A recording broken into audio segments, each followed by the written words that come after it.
Здраво, здраво на сите, добре дојдовте во новото издание на подкастот Пресинг на екипа МК. Тука сме во Бир Гарден, во Diamond Mall во Скопје. Имаме повторно интересен гостин, ќе разговараме за тоа што е наактуелно во моментот, светското првенство во фудбал, многу непроспиени ноќи, многу надпревари, више не помнам што се гледа в изминатиот период и која е интересна репрезентација од Хаити и Курасао до Бразил и Германија. Денеска ќе разговараме токму на оваа тема. Имам одличен гостин кој што во моментов е и стручен консултант за Арена Спорт Македонија, новиот проект кој што се надевам дека само ќе се шири во продолжение. Им посакувам многу среќа на колегите кои што се таму. Денеска мој гостин во Пресинг тука во Спорт Бир Гарден, Бобан Бабунски. Бобан, добре дојде и се надевам дека ќе имаме убав разговор. Благодарам, добре ве најдов. Се надевам исто дека ќе има теми за кои што може да зборуваме. На самиот старт многу полемики од секде во светот, од многу стручни лица.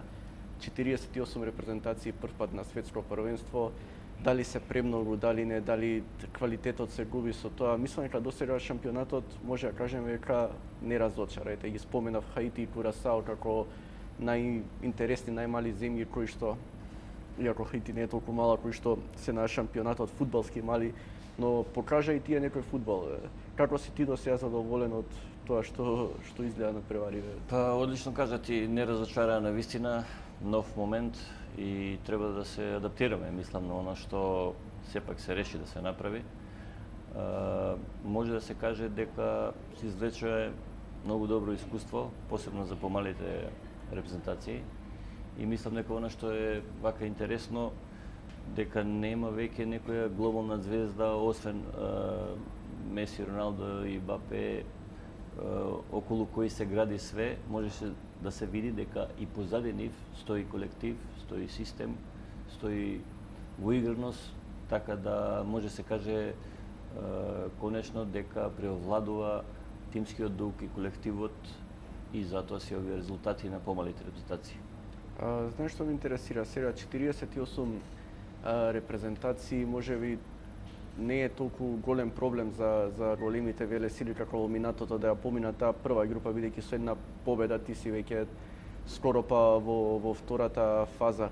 Колку видовме се од тие големи репрезентации, дали можеме да ја направиме сликата сега по групи или не мора ништо да значи? Ете, видовме доминантна партија на Германија против Курасао, но после не одеше се во најдобар ред со бревот на слоновата коска. Шпанија лошо почна, па следеше лесна победа. Бразил по ремито со Мароко на почеток, потоа две рутински победи, иако многу беше нападнати Анчелоти и Бразил. Како ги гледаш големиве репрезентации и сето тоа што го прикажа досега во групната фаза? Па дефинитивно на некој начин треба да се адаптирате. Значи почнувате, имаш изненадување на почеток кај големите селекции, како што кажавте. Мислам дека и они се бараа на некој начин. Видовме дека после тоа веќе направија 2-3 измени и најдоа идеален состав, 11 стандардни и посебно оние кои што беа спремни да ја направат разликата што влегоа. Мислам дека по големите селекции некако постепено ја формираат најдобрата форма, најдобриот состав и видовме дека најдоа начин како да се спротивстават дури на помалите и сега во наредната фаза ќе дојдат појаките противници. Од Бразил, од Германија, од Англија, ги видовме нивните потенцијални, ги видовме и нивните слабости. Они успеа во вторите или третите надпревари веќе да ги неутрализираат или да ги намалат тие слабости, меѓутоа тоа е умешноста една на голема селекција. Ние секогаш очекуваме да победи со голем број разлика, меѓутоа не е така, затоа што помалите репрезентации најдоа начин како да се спротивстават. Тие се свесни за своите квалитети и во една добра дефанзивна структура, во една култура која што ја поседуваат, свесни се за своите способности, меѓутоа имаат извонредни играчи со физички карактеристики, со технички карактеристики и тактиката е тука многу битна. Видовме дека многу селектори успеа да најдат начин како да се конфронтираат со појаките репутации, така да не е ни чудо што имаш и вакви изненадувања, меѓутоа очекувам да има и уште изненадувања и понатаму. Некако до сега шампионатот покажа дека доколку лесно отворат фаворитите и дадат брз гол, на крај завршува лесно победата, но ако успее да издржи некоја мала репрезентација до 40, ајде едно полувреме до 60 минута, повеќе веќе не е така лесно и видовме многу изненадувања. Го спомнавме Зеленородски острови со Шпанија. Да. Гана одигра феноменален натпревар што можеби беше подобра со Англија. Од друга страна, дали во денешно време веќе сите знаат барем добро да се бранат и да играат контри, бидејќи сите репрезентации гледаме дека таа транзиција многу добро преминуваат од одбрана од напад и не е важно дали си ти меѓу подобрите репрезентации или меѓу послабите. Како гледаш на сето тоа? Точно тоа, значи тие трендови треба да ги споменеме, можеби висок пресинг, позициона игра, значи сите репрезентации, дури младите веќе се позиционираат на тој начин и успеваат да направат некој посет за да ја контролираат и топката, меѓутоа и просторот на тој начин. И видовме дека малите репрезентации веќе се намалуваат, тој јас како што рековме, мали и големи, него релативно или на хартија послаби противници, на еден начин во тактичкиот дел, во дефанзивната структура, во зонска одбрана, во намалување на просторот или може се каже еден термин интересен, доминирање на просторот. Тие се целосно свесни и не се нервираат кога противникот ќе има топката, него 10 души, буквално 10 души, тоа не се случувало порано. Обично имате еден и два играча кои што се одмараат и се чуваат за офанзивните делови. Меѓутоа, буквално, се можевме да видиме најголемиот тренд е напаѓачот сам да си освои топката и да ја заврши акцијата, бидејќи ако имаш таква структура, низок блок, 10 позади топка, скратени простори, па не знам, дури и Меси веќе на тој начин многу тешко да постигне гол. Видовме како ги даде Аргентина головите, дури од транзиции, така да дојде нешто ново и мора да се адаптираат и напаѓачите, мора да се спремни да бркаат во дефанзива и на тој начин да ги решат, како што вчера видовме од Бразил. Буквално сами си одземаат топката на напаѓачите и ја заврши акцијата. Тоа го спомена Бразил, го спомена Меси. Меси игра како во најдобрите денови на првенство. Мбапе и Халанд, Мбапе како да има некој предизвик после секој меч на Меси да го стигне со головите разлика што се. Халанд исто игра феноменално светско првенство. Роналдо изгледа го виде па на нервна база го фати Меси, он заигра многу подобро во вториот натпревар, доби милиони критики. Дали имаме потенцијал бидејќи луѓе кои што се 20 години во врвот на светскиот фудбал се уште тука, ги добиваме новите надежите. Винициус одигра феноменален натпревар против Шкотска. Дали има потенцијал да одгледаме можеби најдоброто светско првенство во историјата на фудбалот? Како стартуваше, а не се сеќавам кога сите звезди волку испорачувале претходно кога ќе дојдат на шампионат. Тоа е интересно, би сакале да видиме индивидуалци кои што ќе се истегнат. Меѓутоа ова светско првенство мислам дека ќе биде светско на колективот. Оној колектив кој што ќе успее синхронизирано да ги игра натпреварите во секоја фаза, значи мора да се учествува и во напад и во одбрана. Во секој дел на теренот можете да видите фантастична структура. Се помалце има успешни транзиции, не може да ги фатите. Едноставно по малите репутации имаат минимум 4, 5 или 6 играчи позади топка и тоа возможува да се спречи таа транзиција. Оној кој што во неколку транзиции ќе успее да отвори простор и да ја заврши акцијата, тој и ќе победи на надпреварот. Така да мислам дека уште еднаш квалитетот се приближува. Малите репутации најдоа начин како да се соочат со големите репутации. Видовме што се случи со Англија, иако е потенцијален кандидат, видовме што се случи со Шпанија, па тоа е просто неверојатно како може Зелен ред односно да направи мала репутација против Шпанија, кој што е светска сила последните 10 години на начин кој што ретко кој може да го копира или буквално како они што го прават. Оди работата во правец каде што еве и во Аргентина, целата екипа е подредена да се искористат квалитетите на Меси. Меѓутоа може да го видите и Меси како учествува во тие дефанзивни движења, се обидува во горната зона да учествува во блокот кој што е неопходен и буквално они знаат дека тешко е во организирана позициона игра, да се дае гол, така да мора да наоѓаат нови ресурси, бидејќи треба се најде решение за новиот начин на одбрана, да кажам, на сите репрезентации. Колку го спомена Меси, баш се сетив на една ситуација со Алжиров во првото коло кога видов Меси на бек, не знам кој беше од алжирците, рочуваше, дури му зема топка. Колку тоа значи за останатите во репрезентацијата, кога најдобриот фудбалер на сите времиња тоа го прави, бидејќи ако гледаме во споредба со другите репрезентации, па и пред 4 години. Квалитетот на играчи поединци Аргентина може би заостанува.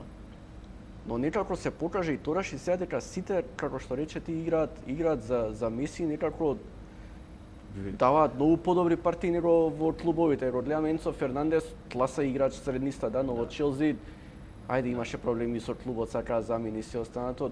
Едноставно ја не ја игра таа игра како што ја игра. Мекалистер, не знам, Депол, сите тие играчи кои да даваат некој максимум поише кога играат за репрезентација. Одлично си го забележал тоа и сега ми дојде сликата на тој момент.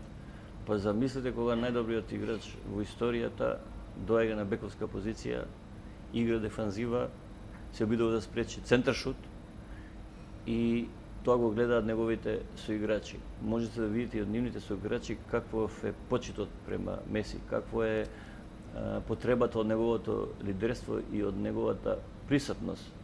Практично, мислам дека они сите се спремни, и тие што играат со него, и тие на клупа, се да дадат за да му возможат да го реализира она што го реализира. Значи, после тоа видовме секоја ситуација опасна ја искористува, практично го решава на природ, меѓутоа покрај Меси има фантастичен квалитет во сите аргентински играчи. Не знам дали тоа го приметивте како они се бранат, како играат позиционно, имаат феноменална техника, тактички се неверојатно спремни. Еден редок податок, баш го коментиравме пред неколку дена, тие се една од најниските репрезентација на светско првенство, 48, мислам дека за 44-та или 5-та, кое што е со просек 1,78. Позади дефанзивен им игра Лисандро Мартинес, колку е, 1,70 м, да речем, и толку дали е. Точно така. Отаменди исто нема некоја висина. Ромеро, ајде, може би малце повисок. Точно така. И сега, знаејќи каков е трендот и барањето да се игра физички, директно, како што тоа го покажуваат афричките земји, каде што имаш фантастична физика. Меѓутоа, мислам дека Аргентина е единствена која што покажува дека и без физички аспект, висина или не знам други некои ресурси околу тоа, покажува дека може да игра на овој начин како што игра. Мислам дека е најсериозен кандидат и добро е што можеби не е фаворит, се повеќе доаѓа до израж играта на Шпанија, на Германија, на Англија, кои што постојано се зборува дека они се као сериозни кандидати заедно со Франција, нормално поради универзалниот квалитет што го имаат и од технички и од тактички. Меѓутоа јас сум одушевен од Аргентина, многу малце се приметува и една од најсериозните кандидати. Знаеш, Девид, можеби ќе се сложиш со мене, можеби не, која според мене е силината на Аргентина на ова светско првенство. Мислев дека нема да имаат квалитетно првенство, ќе дојдат само на шампионатот, не знам, ќе стигнат осми на финале, нешто ќе испаднат, но ми личи дека Аргентина, предноста на Аргентина е тоа што се светски шампиони, притисокот е тотално тргнат, Меси стигна до титулата што му не остираш и некако ми делува дека играат најопуштено од сите репрезентации што се на светско првенство. Како на пример знаат дека се они шампиони, веруваат во себе, самодоверба имаат голема сите играчи и некако ајде излегуваме на терен, играме, па на крајот што биде нека биде, не размислуваат премногу за исходот на преварот и на резултат. Така изгледа баш сакавме да видиме зошто е тоа така. И ако го видите профилот на секој нивни играч, каква техника има, какви квалитети имаат, во кои екипи играат. Буквално личи така дека многу ноншалантно и со самодоверба они ги излекуваат надпреварите. Меѓутоа, ако ги анализирате добро, еве како што кажа за Малиов у Манчестер Юнайтед, висината е, не знам, 175 или не знам колку е, меѓутоа игра централен штопер. Меѓутоа, ако ја видите неговата агресивност, неговото позиционирање дефанзивно. Ајде за техничките квалитети знаеме дека аргентинците и мислам дека се пример и патоказ за помали репрезентации, може да се каже и за нашата репрезентација и за нашата нација во кој правец да води нашиот фудбал, се добар пример. Они се технички, имаат когнитивни способности неверојатно. Вие мислите дека тука е под контрола играчот, меѓутоа во секунда брзо размислуваат, брзо прецепираат и веднаш излегуваат од тој пресинг. Буквално они не се плашат да ја примат топката во својот 16, па таму да ја држат зашто се свесни за својот квалитет технички и можат веднаш да излезат од тој притисок. Спремни се да играат на притисок, покажаа последниве години, сигурно има влијание тоа, таа самодоверба и ноншалантност што ја имаат во своите квалитети, пред се индивидуални, меѓутоа и колективни. Свесни се дека треба да се подреди играта на Меси и на уште еден напаѓач, еве доаѓа Алварес, Лаутаро е тука. Значи буквално ако ги видите нивните везни играчи во средниот ред, тоа се неверојатни поливалентни играчи кои што можат да се трансформираат и во дефанзива, играат фантастично, агресивни се и во офанзива, помагаат да се реализира секоја шанса.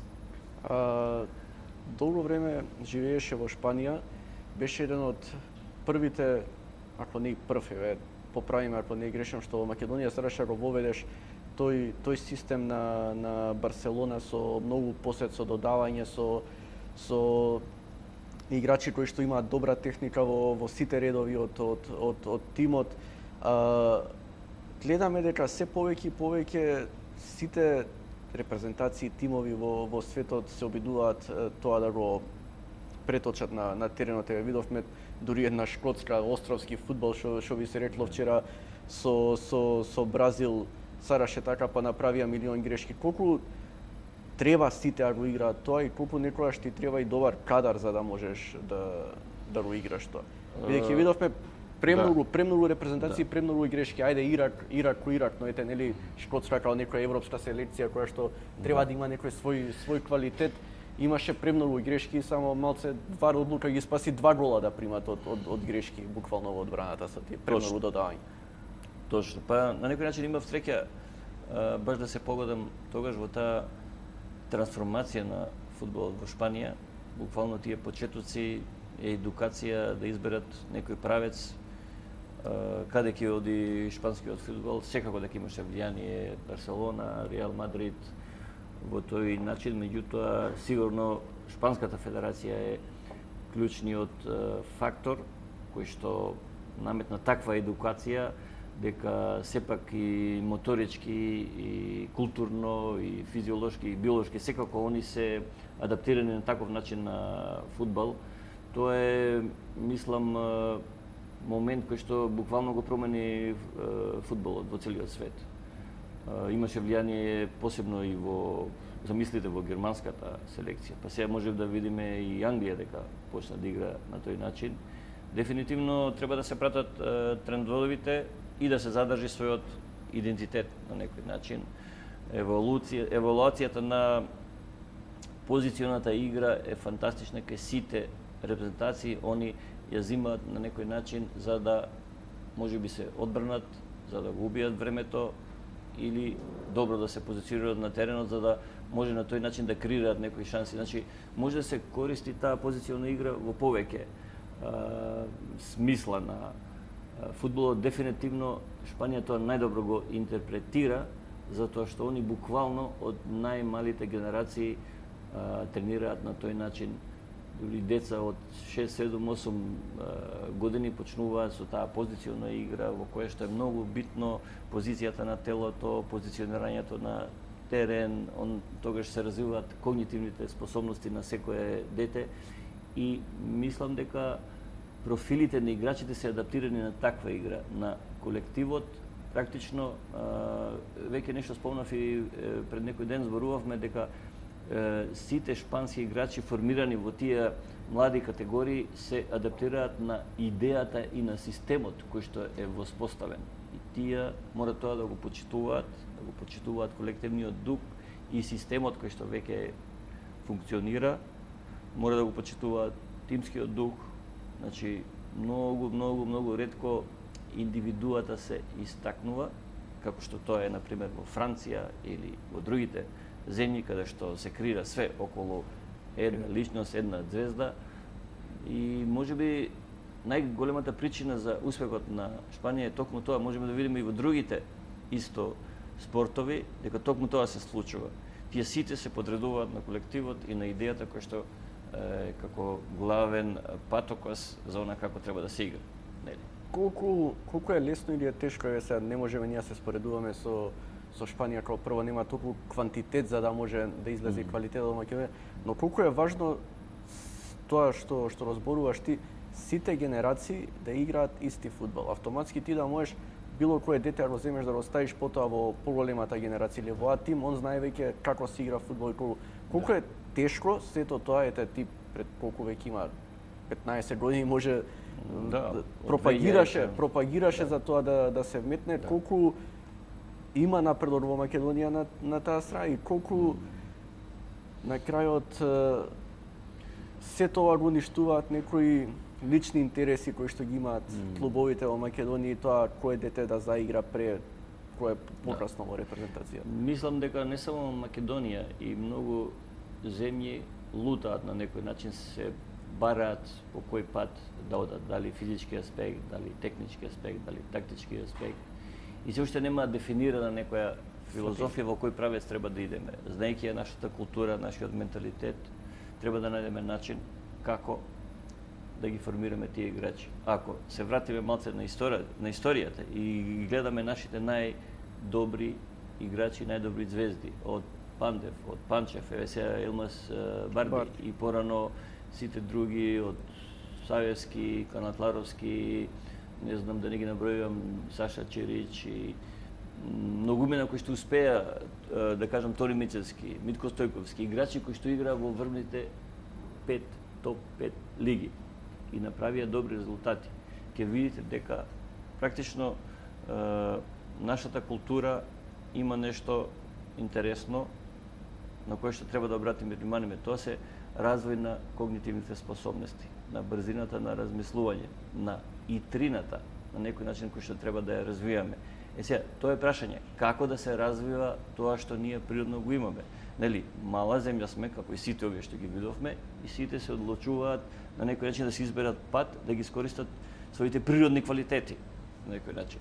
Според мене, моје мислење дека тоа е клучно, како да ги развиваме тие вештини кои што од нас ни се природни, бидејќи знаеме од физички аспект не можеме се носиме како со што имаат африканците или како што имаат германците или англичаните. Практично они од деца се научени на дисциплина, на работа. Тоа е главната етика нивна, главен фактор кој што ги води цел живот. Видовме и од Германија проба на некој начин да играат позициона игра, меѓутоа тешко може да ја прават како што тоа Шпанија го прави. И сега они повторно се враќа Германија, например, повторно Германија со континуиран напад, со директен напад, со вертикални, значи тоа што е нивно својствено, практично што го имаат од мали деца, како стратегија треба да го покажат и во сениори. Да се вратиме на шампионатот, по тоа што го виде до сега, рече ти Аргентина ја гледаш како еден од најголемите фаворити. Кој друг би издвоил од овие силни репрезентации кои што може да стигнат до самиот крај? И која репрезентација до сега се видено мислиш дека може да биде изненадување на шампионатот?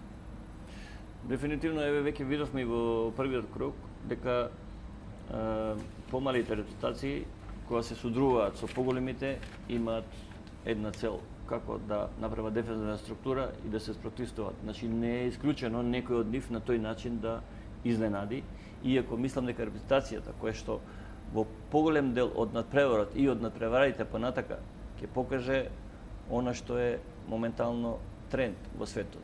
Висок пресинг константен на цел терен, континуиран интензитет и контрола на надпреварот со посет, меѓутоа контрола и во дефанзива, контрола на просторот, како што тоа до сега Аргентина го покажа. Значи, тие се спремни сите 10 да бидат во блок и да се бранат и да ги спречат сите простори позади да им се креираат шанси. Меѓутоа исто така се спремни и на позициона игра и да го контролираат на преврот со посет. Добро позиционирани, го контролираат и противникот, и просторот и опасно да го загрозат тоа. Значи репрезентацијата која што на надпреврот ќе ги покаже сите овие трендови, поголем дел од времето, мислам дека како еден систем, како еден колектив, ќе има поголема шанса да го освои шампионатот. Значи не е доволно само да покажете една работа и ајде сега како што беше спомнавме Грција со тотална дефанзива го освои европското првенство. Мислам дека сега не може да се случи тоа, иако се е можно. Меѓутоа моето мислење е на тој начин. Дали Франција, дали Англија, дали Германија, дали овие што се секогаш ја спомнуваме Шпанија, бидејќи она тоа најдобро го интерпретира. Гледате кај нив нема звезди, многу брзо се движи топката, имаат висок пресинг, константен, многу синхронизирано. Тоа е разликата. Они го прават тоа многу синхронизирано затоа што едноставно го прават од мали нозе. И сега се појавува плюс индивидуален квалитет кој што како Ламин Јамал, кој што исто своите карактеристики ги адаптира на колективот, помага во дефанзива, сите фази на игра. Значи мислам дека репрезентација некоја кој што може да се издвои да направи изненадување не би можело да се каже. Од сега ги видовме овие 7-8 репрезентации кои што ги покажуваат овие квалитети. Бразил се враќа исто. Мислам дека Анчелоти конечно најде некој баланс во играта, можеше да се види. Значи они се способни исто да играат баш така со висок пресинг, со среден блок, со низок блок и во секој момент се спремни да ги реализираат оние квалитети што ги имаат во креативноста на нивните играчи. Што знам, дали би било, не знам, изненадување американците да стигнат до четвртфинале, бидејќи како први во групата малку им се отвараш древот, така да дали би било тоа изненадување или ајде како домаќини можеби очекувано кога една Кореја 2002 стигна до полуфиналето, веројатно кога си домаќини и шансите автоматски ти растат. Мексико исто покажа доста добра игра, иако ајде сега, не сум сигурен против какви противници играа во групава, бидејќи не покажа нити Кореја, нити Јужна Африка, нити Чешка некоја посебна игра. Мислам дека може да бидат изненадување и веќе се на начинот на кој што играат. Можевме да ги видиме сите овие трендови, неверојатен интензитет и кај едните и кај другите, посебно кај САД. Раката на Покетино се чувствува, аргентински тренер кој што бара интензитет, бара практично фудбалски фитнес, ние велиме, затоа што се повторуваат константно офанзивните акции, знае да се брани, значи и они се спремни на некој начин да се адаптираат на денешните трендови на фудбалот. Секако дека можат они да изненадат, меѓутоа мислам дека индивидуалниот квалитет сепак на сите играчи на одредени позиции на крај кога ќе се судрат со појаките репрезентации, да кажеме како Франција, како Бразил и другите кои што имаат фантастични индивидуалци на секоја позиција и имаат, да не заборавиме, многу добро се користи клупата. Тоа се играчи кои што и многу пати видовме го вртат на преврот во своја корист резервните играчи. Исто така и тоа ќе биде многу јак фактор. Меѓутоа не е исклучено Америка да изненади поради начинот на кој што ги видовме и на кој што играат. Добро, кога ќе видиме дека Франција клупата е, не знам, Баркола или Дуе и Шерки, автоматски тоа се фудбалери кои што, не знам, па од 45 од 48 репрезентации сигурно ќе видат прва постава. Не знам, не би биле пред Рафиња и Винициус можеби во Бразил или не знам, сигурно. Па и во Шпанија со Нико Вилијамс, тука мала е разликата. Факт е дека новиот систем носи групи во кои што фаворитите како и да одиграат ќе ја поминат таа фаза. Но историјата не научила дека некои од фаворитите и ќе доживеат дебакл во нокаут фазата, некој ќе ги изненади, дали ќе го потцинат противникот, дали едноставно нема да сака ништо да влезе. Што мислиш, која од овие репрезентации, не знам, Бразил, Германија, Англија, Франција, Португалија, Аргентина, што ги споменавме, Германија како главни фаворити за освојување на титулата, прва може да потлетни и да и се деси некој таков пех или испадне, не знам, уште во 16-ти на финале или 8 финале, тотално не очекува. Не знам дали таа некоја Швајцарија која што е тврда репрезентација или не знам Колумбија да речеме или некој од африканските Гана бреот на слоновата коска. Да, може се случи и тоа ќе се види во директниот судер со појаките репрезентации. Видовме неколку слабости кои што ги покажуваат големите, на пример Англија не можеше да пробие низок блок, немаше такви креативни играчи кои што можат да направат ситуации, простор и да го загрозат голот во таква структура дефанзивна.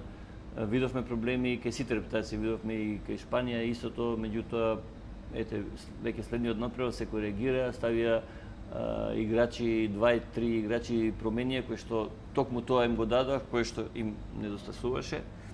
И мислам дека не е исклучено било која репутација да си има проблем, затоа што сепак колку и да се фантастични на секоја позиција имаат слабости и ги покажа сега во нивните победи може се види. Франција прими голови од транзиции, па следниот напревар тоа го искоригира и веќе во тој рез дефенс што го викаме имаше многу добра корекција, па не дозволи никаков контранапад.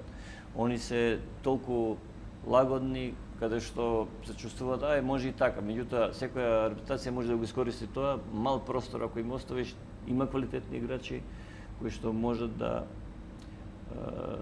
те загрозат, кои што може да ти направат опасност па и да ти дадат гол. Така да немам некоја репутација која што заслужи да киксне поради ово и тоа. Они идат во нагорна линија и многу добро ги коригираат своите работи, меѓутоа едноставно во момент кога некој има слабост може се случи. Видовме и во бразилската репрезентација која што многу добро во дефанзива се коригираше. Не знам дали видовте, тие се никош вака не играле во блок и средниот ред и одбраната им се блиску, значи не ги оставаат шtoперите на отворен простор.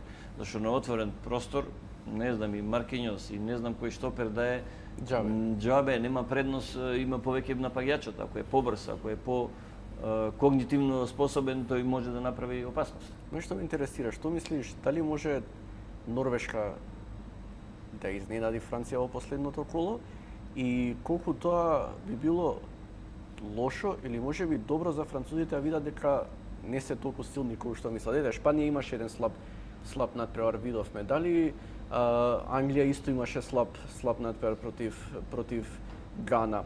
Португалците не одиграа ништо посебно против Конго, немаа ни нешто премногу шанси. Дали е подобро да го имаш, сигурно подобро да го имаш тој слаб надпревар во групите, додека уште не е најважно, или да ти се случи подоцна во осми на финале, четвртфинале, па на крајот ти да заврши со шампионот? Дефинитивно во елиминацијската веќе средна фаза може секој да изненади и да киксне, затоа што е еден надпревар, психолошки притисок кој подобро ќе издржи, тој ќе успее да го контролира надпреварот. Норвешка видовме дека успеа да додаде уште еден момент во својата филозофија на игра, во својот идентитет. Ги знаеме, нели норвежаните играат директен фудбал, вертикален фудбал, меѓутоа сега со Халанд и со Одегард имаат уште еден момент каде што можат и со позициона игра, со некоја креација, да кажам, по успорена, различна од нивниот идентитет, може да искреираат ситуации. Така да, пак ќе кажам, репутацијата која што ќе успее да го контролира надпреварот, да психолошки под притисок издржи секаков резултат и да се врати од резултатот. Големите репутации тоа го имаат и можеме да видиме колку помалце имаат проблеми во однос на тоа. Сигурно дека ќе имаат повеќе успех. Не е исклучено, можеби слаб ден, можеби некоја репрезентација која што видовме Гана со Англија има добар ден, па може да изненади, сите играчи се мотивирани, го затвараат просторот и да изненадат. Гледајќи ги квалитетите и она што го покажаа до сега, изгледа дека фаворите се одвојуваат. И логично е тие да дојдат во елиминацијските фази, затоа што покажа најконстантна игра, почитувајќи ги овие трендови и колективниот дух кој што им дава резултат. Најчесто во спортот кога говориме за многу фаворити на едно надпреварување, значи дека квалитетот е помал и дека може секој да го освои тој шампионат. Но еве сега во нашиот разговор цело време споменуваме 7-8 репрезентации кои што се екстра квалитетни и мислам дека никогаш досега, јас барем од као пратам светски првенства од 2002, немало толку голем квалитет кај силните репрезентации, мислам и кај самиот врв, да едноставно кој ќе го породи пикот во прав момент на крај ќе стигне, не можеш никако да кажеш една репрезентација е подобра од друга поради нешто, не знам, дека Аргентина е подобра од Франција или Франција е подобра од Англија или Англија од Португалија. Да. Ако видиме средниот ред на Португалија можеби е најдобар во моментот во светот. Од друга страна Франција, Бразил имаат страшни одбрамбени играчи, страшна дефанзива и во средината, не знам, Касемиро, Гимараеш, Бруно Гимараеш. Шпанците сами по себе во секој ред се екстра квалитетни и чудно е можеби до некаде мене лично ако ме прашуваш, ако гледам што има премногу силни репрезентации, премногу силни фудбалери на овој шампионат. Точно, мислам дека во право сте во тој контекст, анализирајќи ги претходните репрезентации, можеби кај некои луѓе се создава фама дека до сега можеби се разводнува квалитетот, има помалце квалитет, затоа што, не знам, нема такви звезди како што гледавме пореда, меѓутоа фудбалот се промени. Веќе немаме една или две или три звезди, него целата репрезентација сега е звезда. И можеме да видиме дека системот и колективот е на некој начин звезда. И овие што ги спомнавте, на вистина десетина репрезентации кои што слободно може да го носат епитетот на светски шампион до сега ова што го покажа, вклучувајќи ги дури и оние кои што се црни коњи или кои што можат да изненадат во втор план, како Мексико, како САД, тука е Јапан. Тоа баш ќе те праша неколку пати, ја спомена денес ги заборавивме, јапонците играат одлично до сега. Тоа е неверојатно како селекторот успева да направи таква кохезија, да ги прикаже практично човечките способности на јапанците, таква дисциплина, тактичка и техничка спремност да се адаптираат на било кој противник и да ги покажат своите квалитети. Видовме на сите надпревари дека они може да се адаптираат на било кој. Нивните резултати последните 10 надпревари или последниве 2-3 години се брутални, ги победуваат и јаките сили, меѓутоа не со скромност, со понизност, со респект према нив, меѓутоа си ја тераат својата работа и во секој момент извлекуваат добар резултат, покажувајќи ги и човечките карактеристики, хумани и своите квалитети. За нив може исто да се каже, исто како и за Аргентина, дека практично како да немаат физички аспект во нивната игра, меѓутоа неверојатна брзина, неверојатна техника, когнитивни способности, можеме да видиме како они реагираат, како предвреме носат одлука, како се снаоѓаат во мали простори и секогаш тоа го прават колективно. Значи, тоа е можеби исто многу интересен момент и можеме да видиме во поседот и во креација на шансите секогаш учествуваат повеќе играчи, дури цела екипа го прати блокот, што значи структурата не се растора во ниедна фаза, освен оние контранапади кои што изненадно ќе се направат и ќе се реализираат во транзиција, меѓутоа веднаш целиот тим дава потпора, што е тренд, порано не се случуваше на тој начин, екипите беа разводнети, меѓутоа се повеќе и повеќе доаѓа до израз тој систем кој што сите го почитуваат. Дете кога спомена Јапонија одигра еден ајде ќе речам, второ полувреме одлично против Холандија, беше убав натварно во второто полувреме само. Холанѓаните не ги споменавме ич. Исто физички многу подготвена репрезентација со квалитетни играчи, но некако Точно. дали може да биде предност за нив тоа што никој не ги споменува во ниедна варијанта ни за не знам некој подобар резултат, не за освојување на титулата. Дефинитивно мислам дека сериозен кандидат се за највисоките места Холандија. Буквално Холандија го измисли тој тотален фудбал.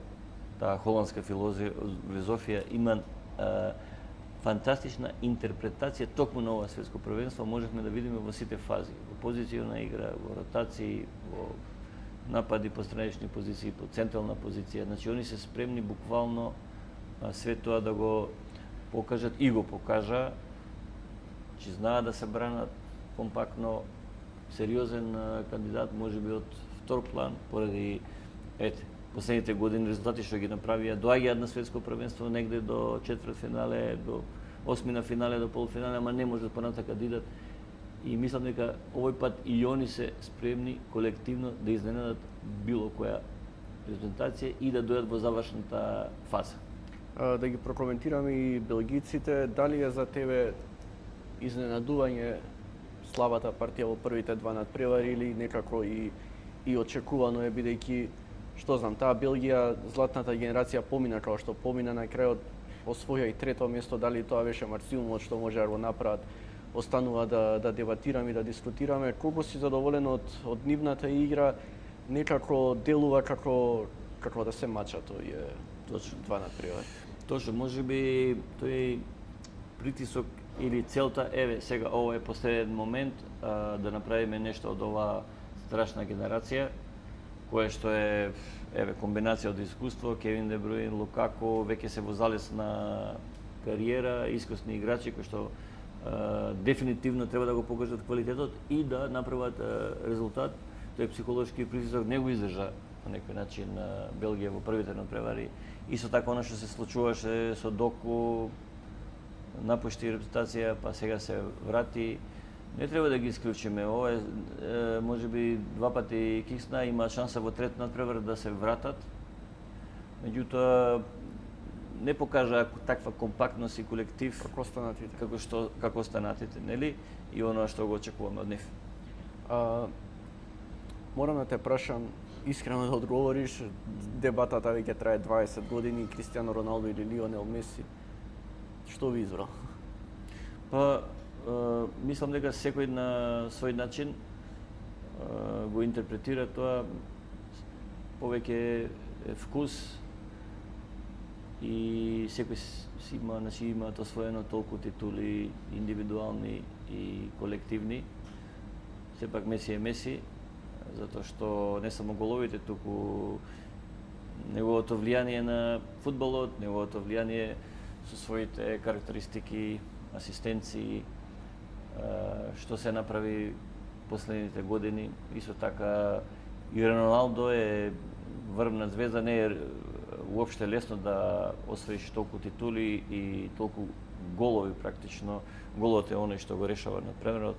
Сепак мислам дека тоа баш имаше, јас сум бил на таа позиција како одбранбен играч. Годините изминати, дава златни топки на одбранбени играчи, дава на, не знам, на везни играчи, меѓутоа се знае во фудбалот кој ја завршува работата на крај и мислам дека повеќе сега доаѓа можеби дебата, се појавува и Мбапе, така да можеби ова е паралелна приказна последна на ова светско првенство и за Роналдо, и за Меси, и за Мбапе се појавува како играч на новата ера и можеби ќе спласне тоа успоредување. Секој на свој начин е топ. Колку и да звучи како флоскула, на крајот фудбалот се игра за голови, така да можеме ние да се правиме паметни и да објаснуваме многу. Буквално секое првенство судењето е во прв план, секогаш се говори многу за тоа дали судиите вака, така, вар, дали е добро, дали не е добро. Јас лично сметам дека прв пат во изминативе доста години новите правила се изгледаат како подпородок. Некако се убрза играта, да го тргнеме на страна тој hydration break што знаеме зашто е треба сите commercial break можеби подобро.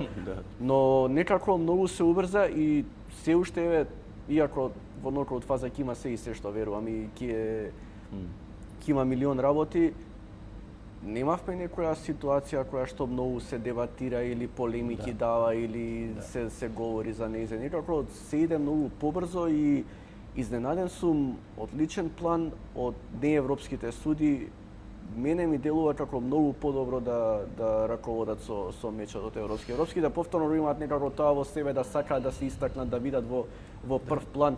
Мора да ја спомена, не знам, Узбекистан, Колумбија, ако беше Телор, мислам, судеше. Некако цело време како да се правеше паметен на узбекистанците и на колумбиците, како ете јас сум европски судија, докажан, вие сепаш сте Узбекистан, не ве знае толку народ. Како гледаш на судењето до сега? Се согласам со тебе. Навистина е посмирено. Мислам дека играчите се посмирени бидејќи има поголема правда, знаат дека во клучните моменти не одлучува судиската одлука, него одлучува ВАР, посебно за некои офседи или голови кои што се клучни, може да го свртат на преварот. И така да сите се мирни, без разлика што некој има и против тоа, меѓутоа многу добра одлука, зашто во моментот се можеби тоа треба да се убрза и веднаш да се каже тоа и гледам дека сите го почитуваат, нема некој против, можеме да видиме се радуваат на голови, после ќе видат дека е офсет, значи за сите ќе биде исто, и тренерите, и навигачите, сите се помирни затоа што сепак на крај ќе се одлучи она што реално е. Но ми се допаѓа моментот како веднаш стануваат фудбалерите после некој дуел, како нема веќе тоа толку лежење, бидејќи нели ќе мора паузираат една минута и некако доаѓаме до тоа дека не се толку лоши стартовите што ги гледаме во текот на сезоната во Лигата на шампионите и во лигите. Така како одма стануваат и не ги боли се. Да. Можеше да се примети на неколку пати, тоа беше интересно. Они првиот момент гледаат дали ќе се прекине, дали судијата ќе го респектира тоа, меѓутоа ќе видат дека акцијата иде, противникот напаѓа, тогаш стануваат брзо и се вклопуваат во дефанзивната структура.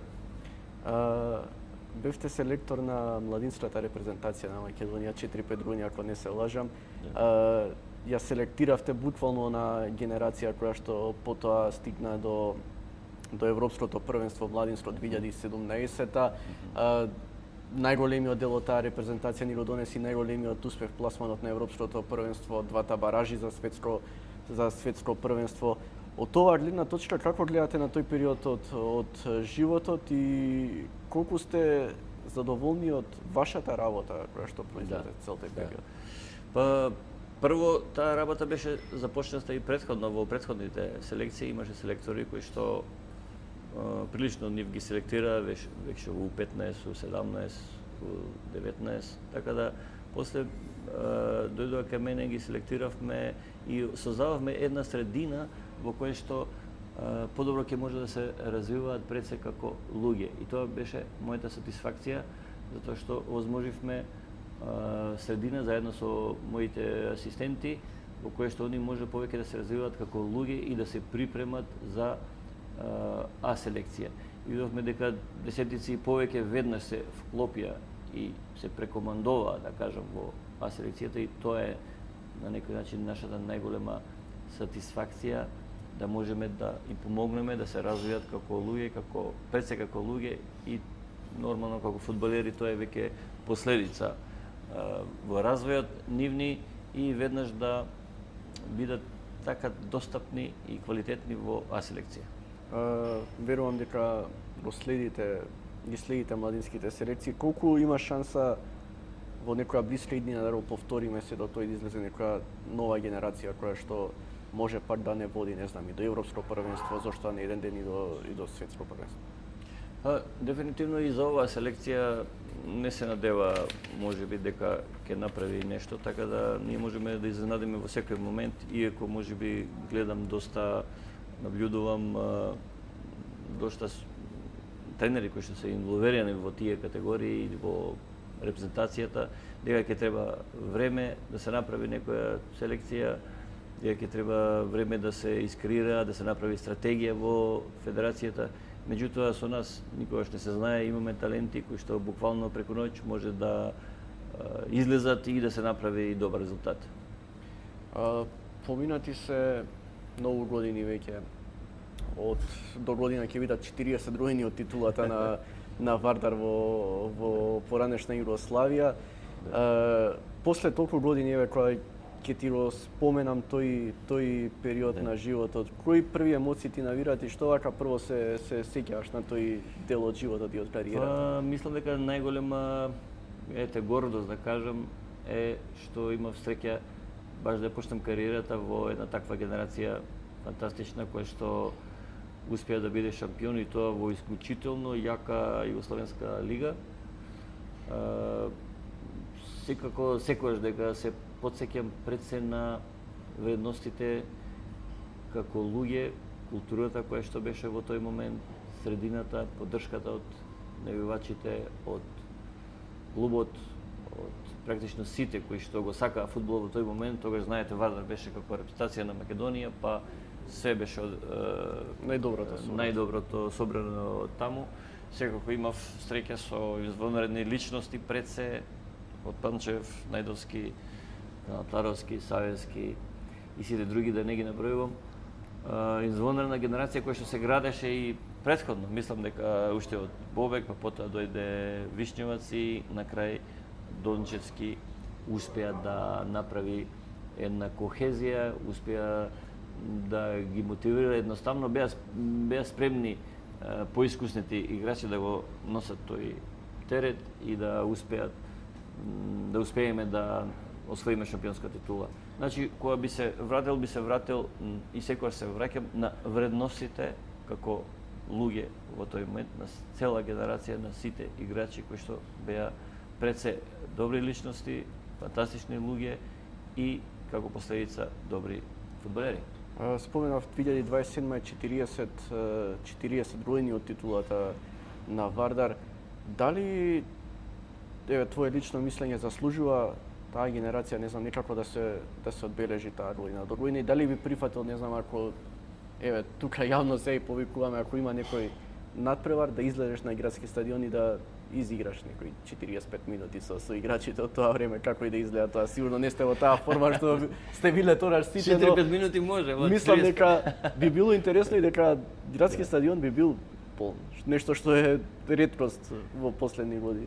Па сигурно е интересна идеја, не знам како би бил одзивот, дали не заборавиле луѓето или не, тоа може да видиме. Секако зашто не, би било интересна идеја, меѓутоа ќе треба малце да се спремаме одреден период на припреми да идеме. Па тоа нема време, го споменавме тоа.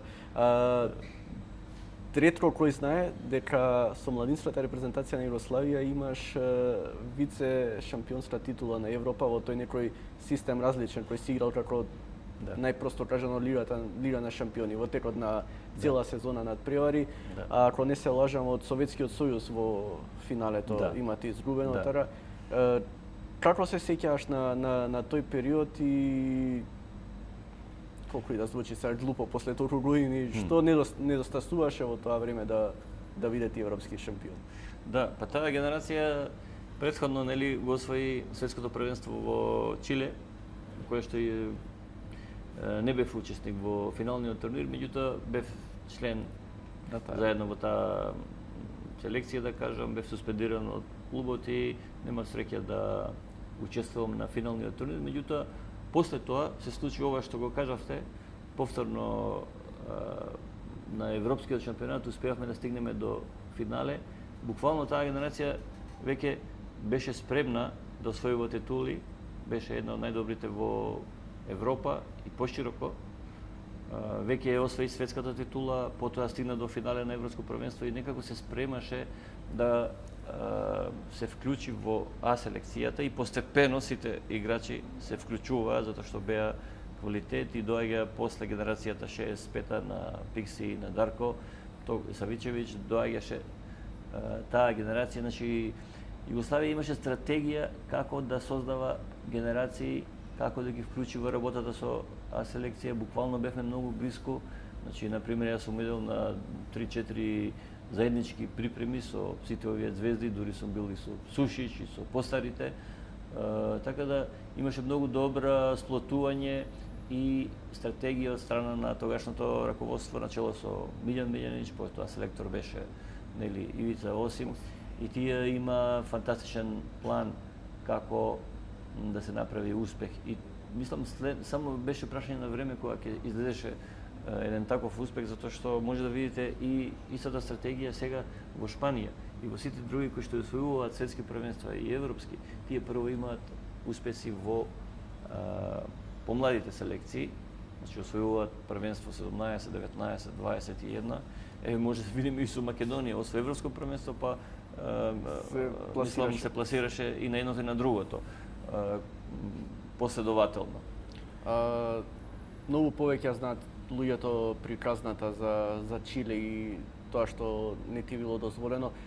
Но ајде за помладите малку да раскажеш што се случуваше, зошто Андон Дончевски не те пушти, толку ли значи, верувам дека си значил и за Вардар во тој период, но нели е тоа нешто за кое што тежне секој фудбалер да настапи на едно светско првенство, без разлика дали е младинско, дали е сениорско или било што, за репрезентацијата за која што игра во тоа? Да, дефинитивно. Мислам дека повеќе беше одлука на клубот, затоа што тренерот не може да одлучи сам во таква ситуација, може би тој инсистирал, меѓутоа клубот е тој кој што треба да застане и да каже: еј, чекај, имаме шанса еден наш играч да настапува на таков шампионат. Така да тоа беше отприлика одлуката, ме суспендира одреден период додека траеше првенството, потоа продолжив, значи повеќе би сакал да го сватам тоа како искуство од кое што треба да се научи некоја лекција. Беше ли луд во тоа време и не знам како не може во таа ситуација да ургира, не знам, Фудбалска федерација на Југославија и таа на крајот да пресече? Како идело сето тоа? И колку време траеше твојата лутина и нормално е сега може да се правиме сите многу паметни од љубов си игра кон клубот и се, но еве ја лично гнев огромен би гледал кон клубот во тоа време и не знам дали би сакал и да останам во тој клуб, која не ме почитуваат како прво. Сваќам. Видите, тоа пак ќе кажам, беше одлука на Вардар, колективно. Јас веќе бев спремен, го имав и визата и пасошот да патувам, меѓутоа тренерот одлучи на тој начин, управата и клубот го почитува тоа, иако инсистираше, не знам какви биле односите, знаеше во тоа време одлуката на клубот или на тренер или на претседник се почитуваше таа хиерархија, немаше можност ни да прашаш, ни да ургираш кај некој начин. Се случи така, сигурно дека бил голем удар за еден млад играч на тој начин во тоа време, меѓутоа дефинитивно го гледам како една лекција која што треба се научи од тоа искуство.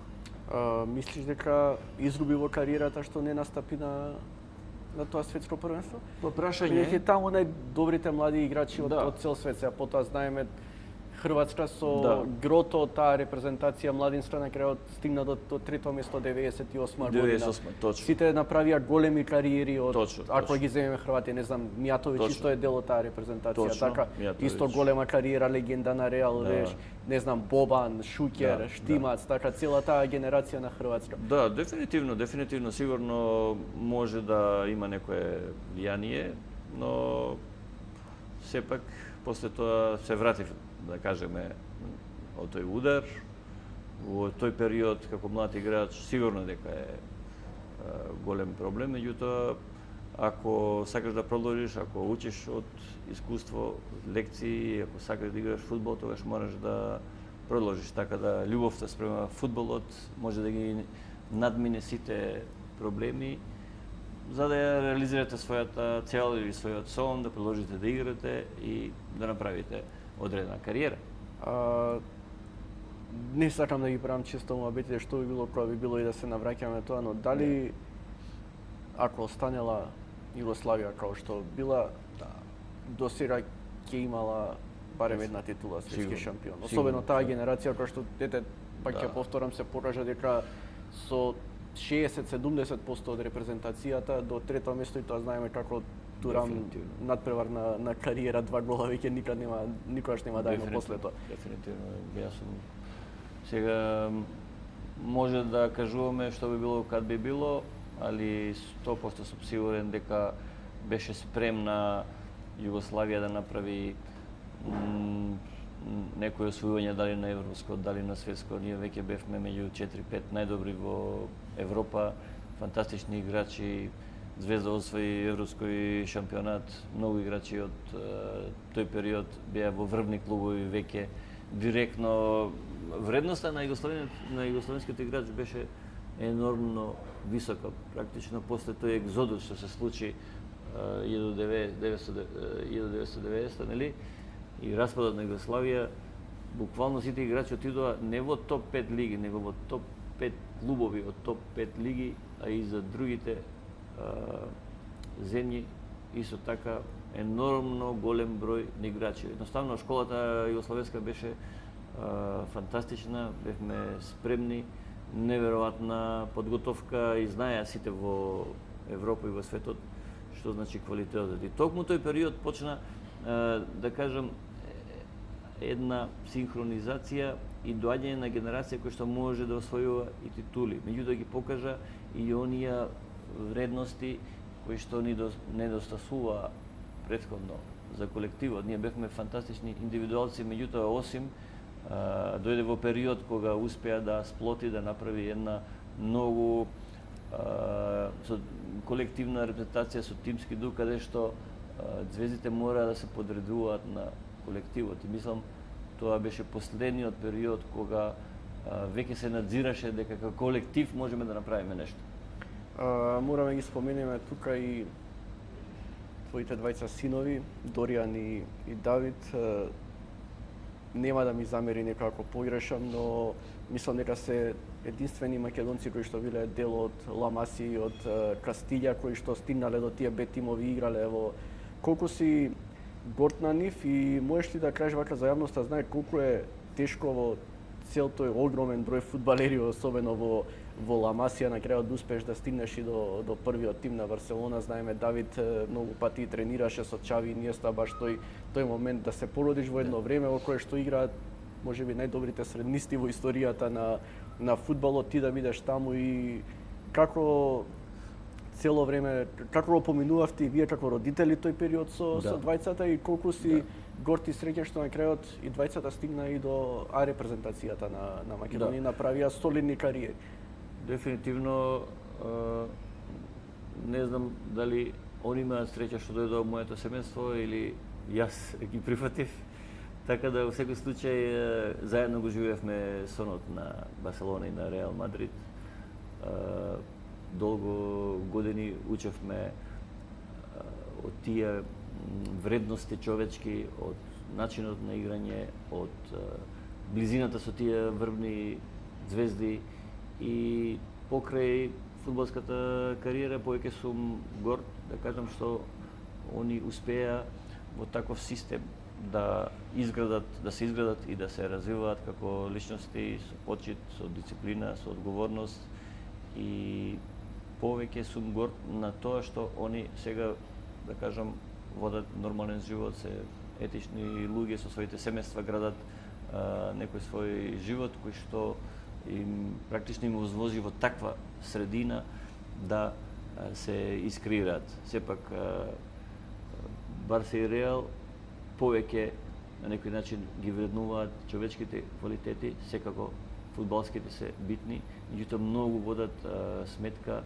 и внимание на тоа како се развива карактерот на детето во тие школи. На крајот да се навратиме на светското првенство со уште неколку прашања. Морам да те прашам за Италија. Трето светско првенство во низа како не играат, еднаш ние ги сврливме, една Шведска, сега Босна и Херцеговина. Кој е проблемот на Италија и дали некако сметаше, како постручен ќе те прашам, дека некако како да се останати во времето? Многу послаб интензитет него што го гледаме, ја немам премногу големо стручна анализа на фудбалот, не го разбирам толку како вие што сте цел живот во фудбалот, но можам да кажам дека една Гана, едни Зеленородски острови, не знам, бреот на слоновата коска, Австралија, па и Нов Зеланд играат многу помодерен фудбал и пофизички од италијанците. Некако се тоа ми изгледа мачење на терен, споро, без многу трчање. А пак имаат релативно класа играчи се. Не знам, Тоти, Пирло и компанија, но имаат квалитет за да не се пласираат 3 пати поред на светско првенство. Да, па види, многу не сум размислил, и вака што можем да видам, има големи дебати од италијански тренери во италијанскиот фудбалски свет. Може да видиме што се случува во нивните надпревари. Се тоа, ако го анализираме како играат, тоа може да биде некој патоказ да видиме што треба да се прави. Они исто се, например, Германија 2000 година почна да го менува системот да игра позиционен фудбал и се повторно се враќа. Значи пробаа нешто. Германците исто така имаат и играчи кои што играат во други лиги, во премиер лига и во други лиги. Значи они се спремни на некој начин да учат различни култури, различни филозофии на игра и повторно да останат со својот идентитет, како што сега почнавме да ги гледаме последно време. Италија се уште не успеа и последните неколку шампионати не се пласира. А познато е дека италијанските тренери се врвни тренери, едни од најдобрите, и еве ги сега да ги има застапено во неколку репрезентации на светско првенство. Дали треба да менуваат нешто во својот идентитет, во својата филозофија на игра? Дефинитивно тоа е прашање за нив. Како ги гледаме дека многу има странци кои што играат во Италија и не се дава многу можност на млади италијански играчи кои што сепак треба да поминат одреден период на адаптација, на искуство за да дојдат во таа фаза. Што треба да прават во младите категории во нивната академија? Па нивната академија е позната по дефанзивна структура, по дисциплина, респект, како да ги научат дефанзивните задачи. Вака во комуникација со наши играчи кои што се во Италија, биле во Италија и постигнале успех таму. Многу пати и со Дарко зборуваме дека на тренинг најголемиот успех за нив е 0-0 да заврши играта или вежбата во која што се, и тогаш они имаат сатисфакција за тоа. Значи тоа е еден менталитет кој што практично они треба да го анализираат, треба да видат во кој правец треба да тргнат. Иако младинските репрезентации последниве години им се солени сега U17 или U19, не ми замерува Европско првенство, мислам дека играа финале, така да веројатно некогаш и колку и да се правиме паметни да анализираме, треба се породи генерацијата, веројатно. Да, веројатно. Не само ова ќе туку сегде во светот таа промена на генерација може многу да боли. Една промашена генерација може да значи пат како што има Италија последниве години. Да, баш така е. Младите генерации или селекции на Италија се извонредни, секогаш постигнувале резултати, може би поради таа дисциплина, ред, дефанзивна структура која што ја учат уште од мали нозе и успеваат да направат резултати. Може би нешто и промениле сега и треба да менуваат за да и пробаа они. Не знам дали видовте неколку пати со Манчини, со разни селектори пробаат да и копираат малце од другите репутации, да кажеме од шпанската, таа позициона игра, поофанзивна игра, меѓутоа треба да го најдат балансот за да можат да обстануваат во овој фудбал. Па добро, го освои Европското 2021 со малку поофанзивна игра, но на крајот пак беше италијанската пенали полуфинале, пенали финале и така успеа да стигнат. Од овој дел на Европа, на Балканот, само Босна и Херцеговина и Хрватска се дел од светското првенство. Босна и Херцеговина веќе сигурно ја помина фазата по надпреварите одиграни.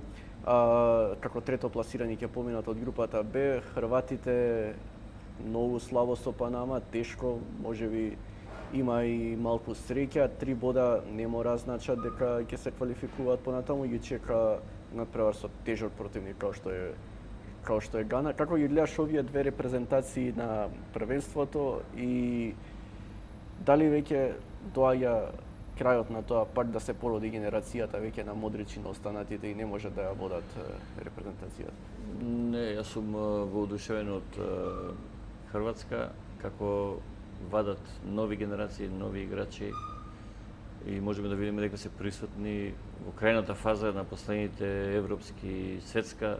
Тоа е неверојатно таква мала земја да има такви успеси во однос на другите или поголеми земји кои што имаат пред се поголема популација, еве да ги споредиме со Србија или Австрија и другите земји, меѓутоа имаат неверојатна интелигенција за игра, можеме да видиме дека се приспособија на трендовите.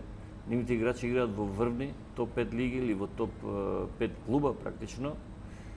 Имаат менталитет невиден да се адаптираат и флексибилни се лојални на некој начин на идентитетот кај што ќе се најдат, они се менуваат и се адаптираат и веднаш ги покажуваат тие квалитети што се за топ клубови. Модрич, он е се уште лидер, се уште игра, се уште го држи ритмот на играта и сите други искусни играчи. Се чини дека се во залез, меѓутоа мислам дека заслужуваат со својот квалитет и секогаш и они така биле, гледате дека можеби не заслужуваат, меѓутоа толку се веќе зрели тактички, фудбалски, значи може да го добијат надпреварот во секој момент и без да играат така доминантно како што навикнавме последните години. Меѓутоа они се едни од ретките кои што ги почитуваат модерните тренерови, ги покажуваат постојано дали позиционија игра, дали контрола на ритам со топка или се спремни и во дефанзива да се адаптираат, сите да се бранат. Значи ретко која репутација од балканскиве земји така дисциплинирано ги почитува сите фази на играта, сите перформанси ги покажува на секој дел од теренот, во секоја позиција. Видите го профилот на нивните играчи, тоа е исто голем, мислам дека се пример и за нас и за сите земји во Балканот. Босна, ако ги видите каде играат играчите, во кои клубови играат, повеќето од нив, на кој начин, веќе дека се за нијанса можеби послаби од Кроација, меѓутоа се радувам за нивниот успех, затоа што и ние се поистовитуваме како да сме на светско првенство. Ме интересира уште на самиот крај твое лично мислење. Го видовме, Джеко беше нервозен Барбарес кога го замени на надпреварот со Катар, но некако со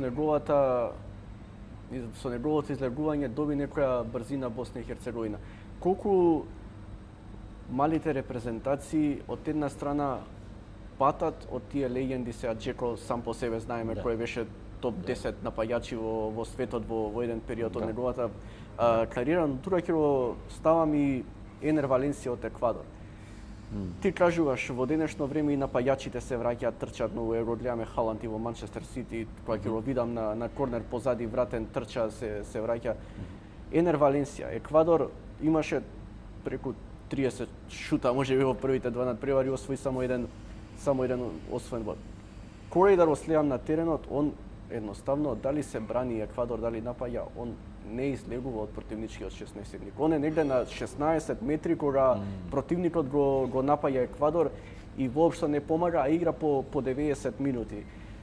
Кендрик Паес е еден играч кој што го следат многу скаути од најаките играчи, од најаките клубови во Европа, не доби шанса ни една минута да влезе на првенство. Колку тоа укажување на чест на легендите, како ете они 20 години се тука во нашата репрезентација биле добри, ја гуши малку репрезентацијата и не дава простор на младите играчи, веќе видовме 20, 21, 18 години имаат Босна и Херцеговина, например, многу играчи кои што се разбудија некако од како излезе Джеко и се растрчаа поише против Катар. Па, видите, токму и поради тоа, да кажам, исчезнуваат специфичностите. Ние не сме навикнати на напаѓач, централен напаѓач кој што треба да биде присутен секогаш, меѓутоа доаѓа период каде што се менуваат трендорите, каде што се бара од секој играч да работи буквално свет. Не беше така порано. Значи имавме спецификација, крилото треба да центрира, да дрибла, да знае, да напаѓачот треба да чека да заврши акција. Меѓутоа сето тоа се промени токму поради поливалентноста на другите репутации на другите играчи кои што учествуваат сега веќе со повеќе играчи во секоја фаза, имате 10 што се во завршница. Завршуваат 5-6 играчи, дури и повеќе, и двајца стојат само надвор од 16, а сите се во 16 за да ја завршат акцијата. И замислите, ако тука напаѓачот и уште другите напаѓачи не учествуваат да помогнат, тогаш што може да се случи? Ќе заврши акцијата со гол. Значи, тие трендови треба да се пратат и се изменија на некој начин. Можеби е тоа проблем за напаѓачите, не го сваќаат тоа.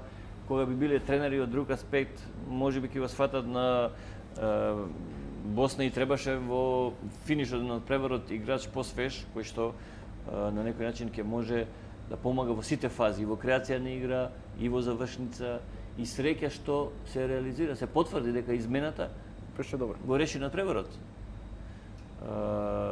Така да се со големи ега напаѓачите, кога ќе завршат кариера, можеби ќе го сватат тоа на друг начин, меѓутоа мора да се адаптирате на ситуацијата, мора да се адаптирате на трендовите кои што се покажуваат и дефинитивно едно од така како заклучок, дефинитивно веќе заминува времето на звезди одредени и доаѓа времето каде што сега звезда е колективот, тимскиот дух и вредностите кои што се подредуваат на системот. На самиот крај да мора да кажеш една репрезентација и едно име. Кој го освоила светското првенство и кој ќе биде најдобар фудбалер на шампионат? Можеби Аргентина и Меси. Си доаѓа само по себе. Ти благодарам многу, ти посакувам многу среќа во иднина, ти посакувам среќа и во анализите на Арена Спорт Македонија, да продолжите како што работевте досега и се надевам дека ќе се видиме во некоја следна прилика пак да поразговараме. Благодарам. Ви благодарам и на вас. Се надевам, знаете што треба таму се да ставите лайк, subscribe, да не поддржите. Се гледаме многу набрзо со нови интересни гости, дел од генерација луѓе и дел од генерацијата на Бабунски во Вардар и шампионската титла. Фала и фала ви многу што не следите и чао чао.